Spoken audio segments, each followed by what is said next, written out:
حضرت بلال حبشی مشہور صحابی ہیں جو مسجد نبی کے ہمیشہ مؤذن رہے۔ شروع میں ایک کافر کے غلام تھے، اسلام لے آئے جس کی وجہ سے طرح طرح کی تکلیفیں دی جاتی تھیں۔ امیہ بن خلف جو مسلمانوں کے سخت دشمن تھے، ان کو سخت گرمی میں دوپہر کے وقت تپتی ہوئی ریت میں سیدھا لیٹا کر ان کے سینے پر پتھر کی بڑی چٹان رکھ دیتے تھے تاکہ وہ حرکت نہ کر سکے، اور کہتا تھا کہ یا اس حال میں مر جا اور زندگی چاہیے تو اسلام سے ہٹ جائے، مگر وہ اس حالت میں بھی احد احد کہتے تھے، یعنی معبود ایک ہی ہے۔ رات کو زنجیروں میں باندھ کر کوڑے لگائے جاتے تھے اور اگلے دن ان زخموں کو گرم زمین پر ڈال کر اور زیادہ زخمی کیا جاتا تھا تاکہ بے قرار ہو کر اسلام سے پھر جائے یا تڑپ تڑپ کر مر جائے۔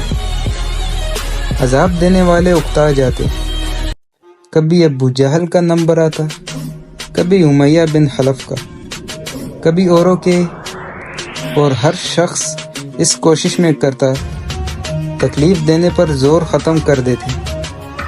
حضرت ابو بکر صدیق رضی اللہ تعالیٰ عنہ نے اس حالت میں دیکھا تو ان کو خرید کر آزاد فرمایا۔ چنانچہ عرب کو بت پرست اپنے بتوں کو بھی معبود کہتے تھے، اس لیے ان کا مقابلہ بھی اسلام کی تعلیم توحید کی تھی، جس کی وجہ سے حضرت بلال رضی اللہ تعالیٰ عنہ کی زبان پر ایک کا ورد تھا۔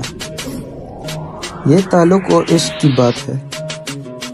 ہم جھوٹی محبت میں دیکھتے ہیں کہ جس سے محبت ہو جاتی ہے اس کا نام لینے پر لطف آتا ہے، بے فائدہ اس کو رٹ جاتا ہے، تو اللہ کی محبت کا کیا کہنا ہے جو دین اور دنیا میں دونوں جگہ کام آنے والی ہے۔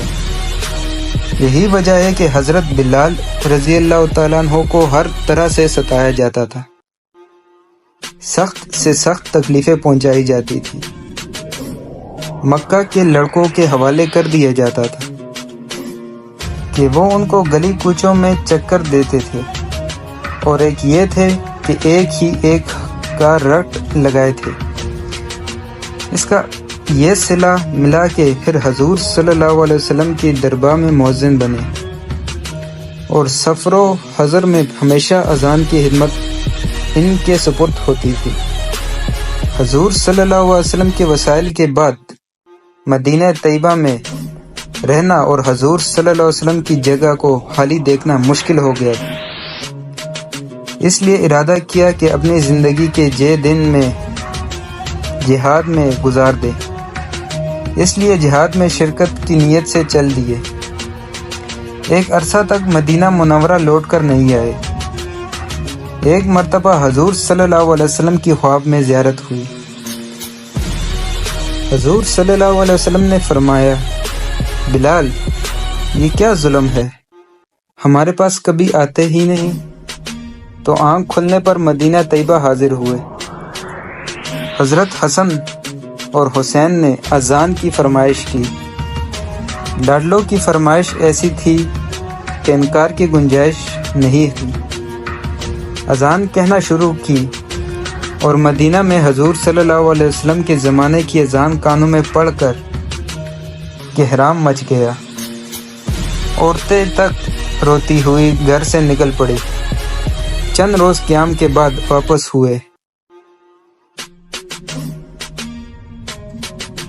اور چند ہی قریب دمشق میں وصال ہوئے۔